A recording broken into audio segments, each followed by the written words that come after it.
Hello friends, இன்னைக்கு நம்ம சேனல்ல என்ன வீடியோ பார்க்க போறோம்னா மட்டன் தலைக்கறி எப்படி செய்யறதுன்னு தான் பார்க்க போறோம். வாங்க வீடியோக்குள்ள போகலாம்.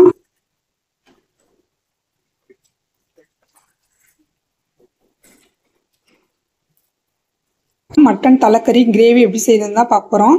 அதுக்கு மட்டன் தலைக்கறியை நான் க்ளீன் பண்ணி எடுத்து வச்சிருக்கேன். இந்த மாதிரி எலும்போட தான் இருக்கும். நம்ம கடையில் வாங்கும்போது சில சமயம் அந்த எலும்புலாம் எடுத்துட்டு வெறும் கறி மட்டும் கொடுப்பாங்க. இது எல்லாமே எலும்போட அப்படியே இருக்கு. நான் எப்படி செய்யறது காட்டுறேன் வாங்க. இந்த கிரேவி செய்யறதுக்கு ஃபர்ஸ்ட் ஒரு மசாலா வறுத்துடலாம். அதுக்கு நான் பாத்திரம் அடுப்பில் வச்சிருக்கேன். 2 டேபிள் ஸ்பூன் அளவுக்கு சீரகம் சேர்த்துக்கிறேன். எண்ணெய் எதுவும் ஊற்றாம நான் வெறும் சட்டியில் வச்சு வறுத்துக்கிட்டு இருக்கேன். இதோட ஸ்மெல்லு நல்லா வர்ற வரைக்கும் இதை நம்ம வறுத்து எடுத்துக்கலாம். இதோட ஸ்மெல்லு நல்லா வர ஆரம்பிச்சிச்சு. சீரகம் இப்போ நல்லா வறுத்தாச்சு பாருங்க. அடுப்பை கம்மி பண்ணி வச்சு குறைஞ்ச தீயில நல்லா ஸ்மெல்லு வர வரைக்கும் வறுத்தாச்சு. இப்போ இதை வேற பாத்திரத்துக்கு மாற்றிடலாம். 1 டேபிள் ஸ்பூன் அளவுக்கு மிளகு சேர்த்துக்கிறேன். இப்போ மிளகையும் நல்லா வெறுஞ்சட்டியில் வறுத்து எடுத்துடலாம். மிளகோட ஸ்மெல்லும் நல்லா வரணும். இப்போ மிளகும் நல்லா வறுத்தாச்சு.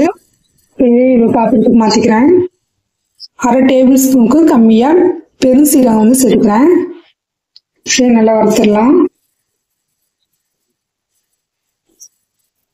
இப்போ 3/4 டேபிள் ஸ்பூன் அளவுக்கு கசகசா சேர்த்துக்கிறேன். கசகசாவையும் பெருஞ்சீரகத்தையும் நல்லா வறுத்துடலாம். இதுவும் நல்லா வறுத்தாச்சு. இதையும் பாத்திரத்துக்கு மாற்றிடலாம். நெக்ஸ்ட் கொஞ்சோண்டு எண்ணெய் சேர்த்துக்கிறேன். 2 காஞ்ச மிளகா, 2 காஷ்மீரி சில்லி சேர்த்துக்கிறேன்.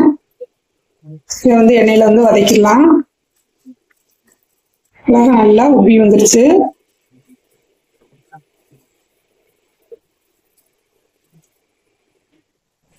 இப்போ கொஞ்சம் சின்ன வெங்காயம் எடுத்துருக்கேன், அதை சேர்த்துக்கணும். வெங்காயமும் நல்லா வதங்கிடுச்சு பாருங்க. கலர்லாம் சேஞ்ச் ஆயிடுச்சு. இதையும் ஒரு பாத்திரத்துக்கு மாற்றிடலாம். இப்போ இது எல்லாத்தையும் நம்ம வறுத்து எடுத்தாச்சு. இது நல்லா ஆறுனதுக்கு அப்புறம் மிக்சியில பேஸ்ட் அரைச்சி எடுத்துக்கலாம். இப்போ இந்த சைஸ்ல 3 வெங்காயம் எடுத்து வச்சிருக்கேன். இதை கட் பண்ணி எடுத்துக்கலாம். வெங்காயத்தை இந்த மாதிரி நம்ம கட் பண்ணி எடுத்தாச்சு. பாத்திரம் சூடாயிடுச்சு. இப்போ நம்ம எண்ணெய் சேர்த்துக்கலாம். இப்போ எண்ணெய் சூடாயிடுச்சு. இப்போ பட்டை, கிராம்பு, ஏலக்காய் சேர்த்துட்டேன். இப்போ நம்ம கட் பண்ணி வச்சிருந்த வெங்காயத்தை சேர்த்துக்கலாம்.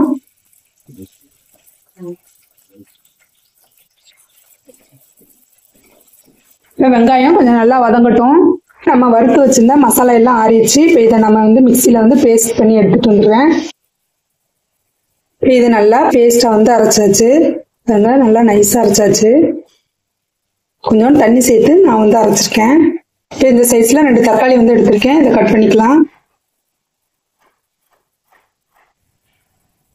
வெங்காயமும் நல்லா கலர் சேஞ்ச் ஆகி வதங்கி வந்திருக்கு. இந்த ஸ்டேஜ்ல கொஞ்சம் மஞ்சள்தூள் சேர்த்துக்கலாம். 1 டீஸ்பூன் அளவுக்கு மஞ்சள்தூள் சேர்த்துக்கிறேன்.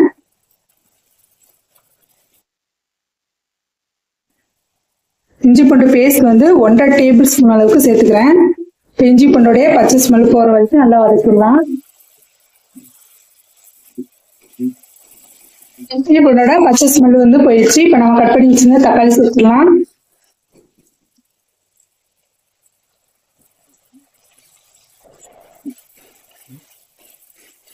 இந்த கிரேவிக்கு தேவையான அளவுக்கு உப்பு சேர்த்துக்கலாம்.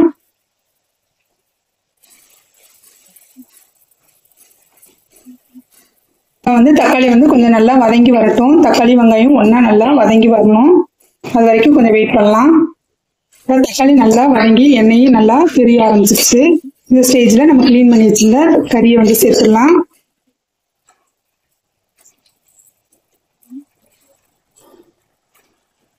இதை நல்லா மிக்ஸ் பண்ணி வச்சிடலாம். கறி கொஞ்சம் வதங்கினதுக்கு அப்புறமா நம்ம அரைச்சி வச்சிருந்த மசாலா சேர்த்துடலாம். கறி கொஞ்சம் வதங்கி வரட்டும். இப்போ கறி கொஞ்சம் நல்லா வதங்கிருக்கு. இப்போ நம்ம அரைச்சி வச்சிருந்த மசாலா பேஸ்ட் சேர்த்துடலாம்.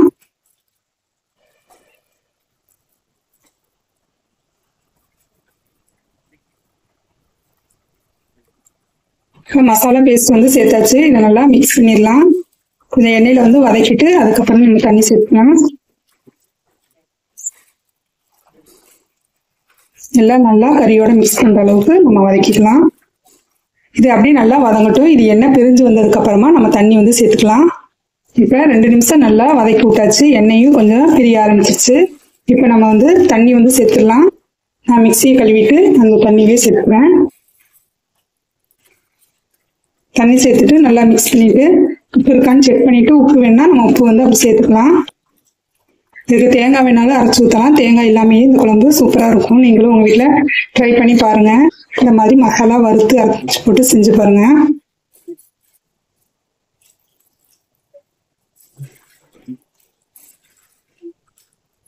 இப்போ குக்கரை மூடி போட்டு மட்டனை வந்து வேக வச்சு எடுத்துக்கலாம். இது வெந்து வரட்டும். அது வரைக்கும் நம்ம வெயிட் பண்ணலாம். இப்போ இது வந்து ஒரு 6 விசில் வந்து அடிச்சிருச்சு. இப்போ விசிலும் போயிடுச்சு. நம்ம ஓப்பன் பண்ணி பார்க்கலாம். கறி சூப்பராக தயாராகிடுச்சு பாருங்க.